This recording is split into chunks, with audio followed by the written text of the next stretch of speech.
nerds, welcome to the channel where today we're going to look at Star Wars Hot Toys Assault Tank Commander. I may call him Assault Tank Trooper a couple times because it's kind of what he seems like to me, a trooper, just in this tank commander style, which is super rad. I'm excited to share this one with you because it was super fun to film as well.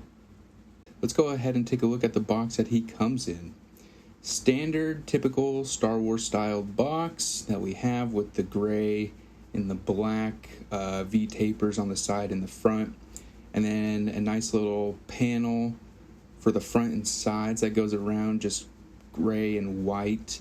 I do like that it's a little bit different than the other ones that we see that are just one color for a series style.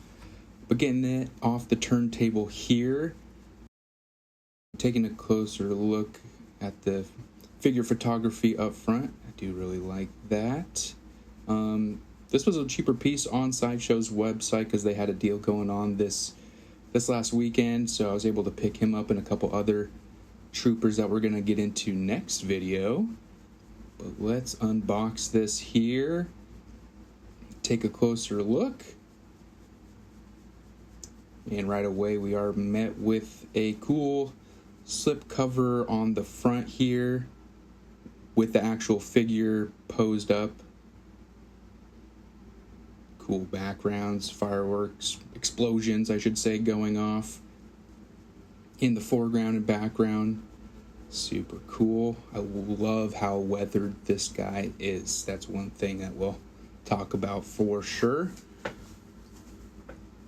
Again, the clam tray out of the box. Gonna take a look at what he comes with.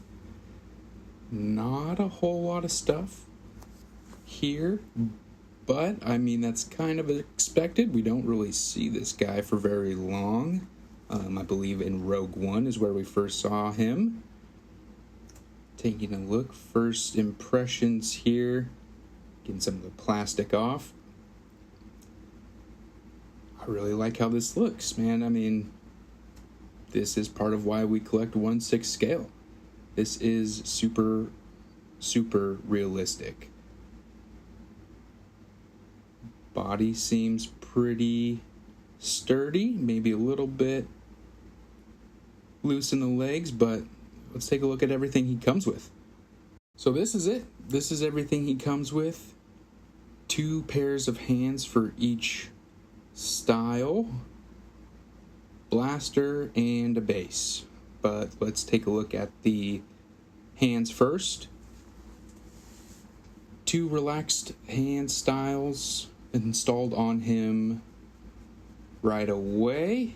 Take a closer look on the insides here. The detail is impressive, very impressive. Got some padding on the inside of the gloved hands here, and the wrinkling, the ribbing on the thumbs there as well. It's very, very well done.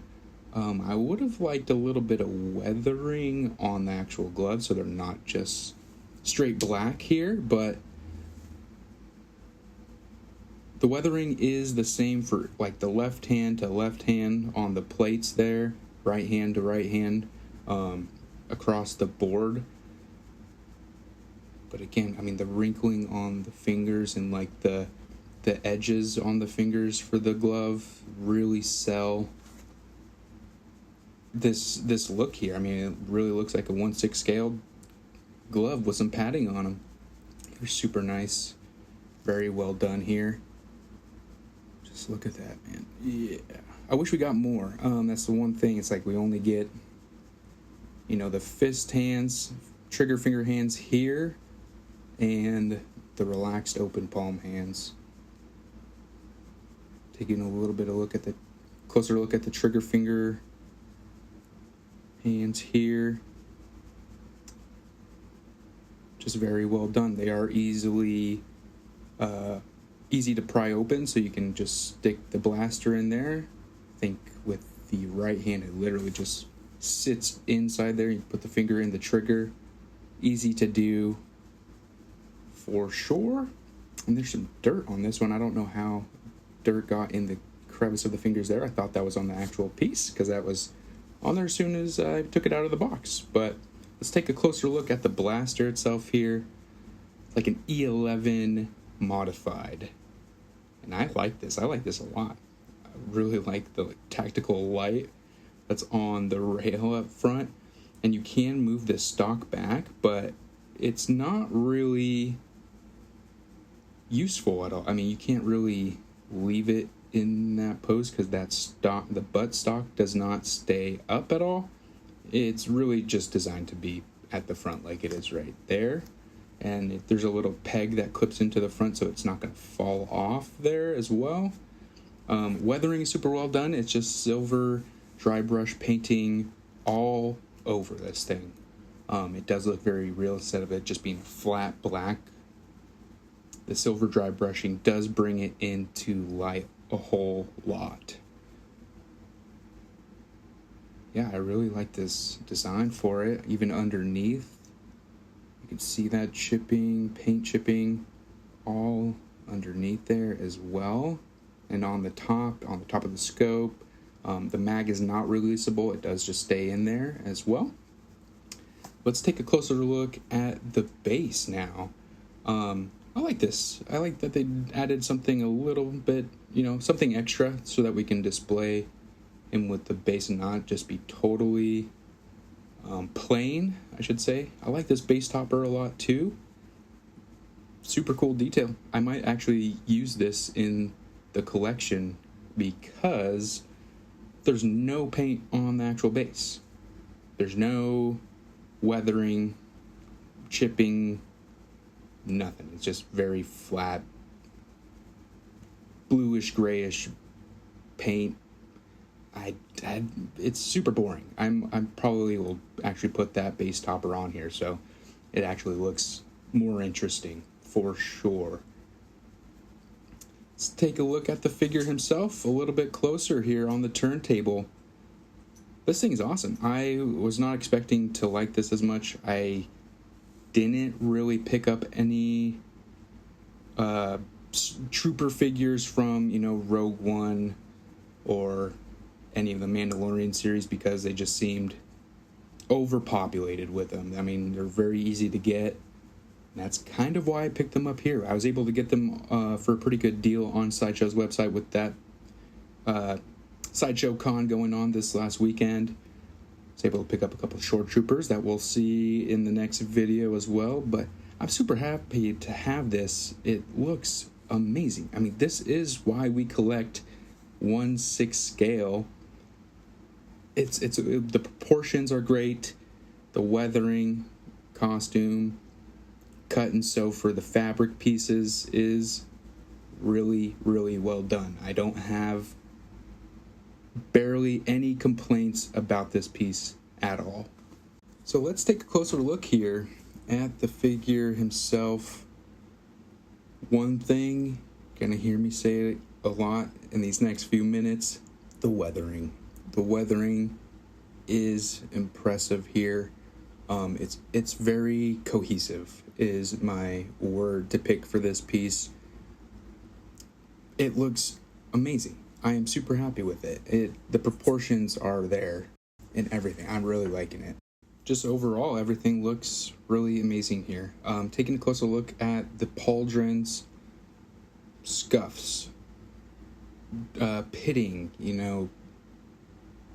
just overall weathering, dry brushing looks amazing. It's different from the left side to the right side as well to make it look visually interesting.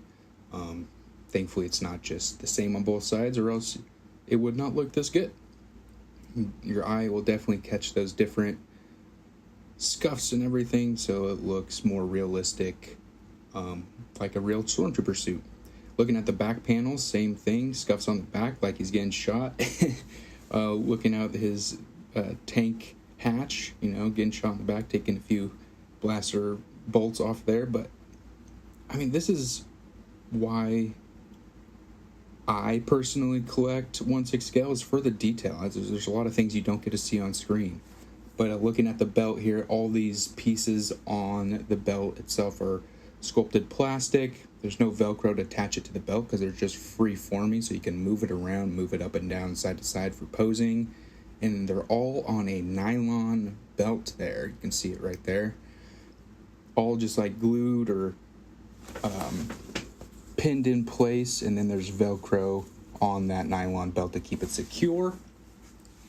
The belt box cylinder on the back, very dirty and weathered as well. Closer look here at the pants. I do have a couple frayed pieces here right on the crotch area at the bottom and the top. Easily fixable. This did come to me right. This was how it was right out of the box. You can just take a lighter and kind of burn those back a little bit so they're not visible. But the pants are weathered as well, thankfully. This is as far as his legs will go apart, though. The pants hinder the articulation just a little bit here.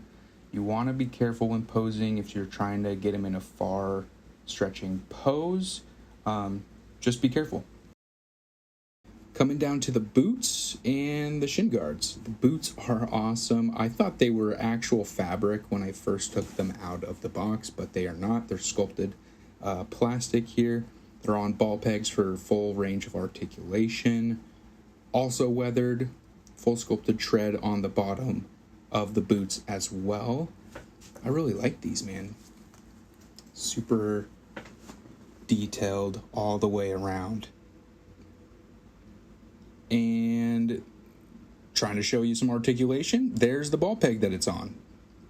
Looking at the shins, they're like the Mando shins. So they're asymmetrical design from side to side here. Got that like flared out piece right on the right side. And yeah, I mean, everything looks really good here.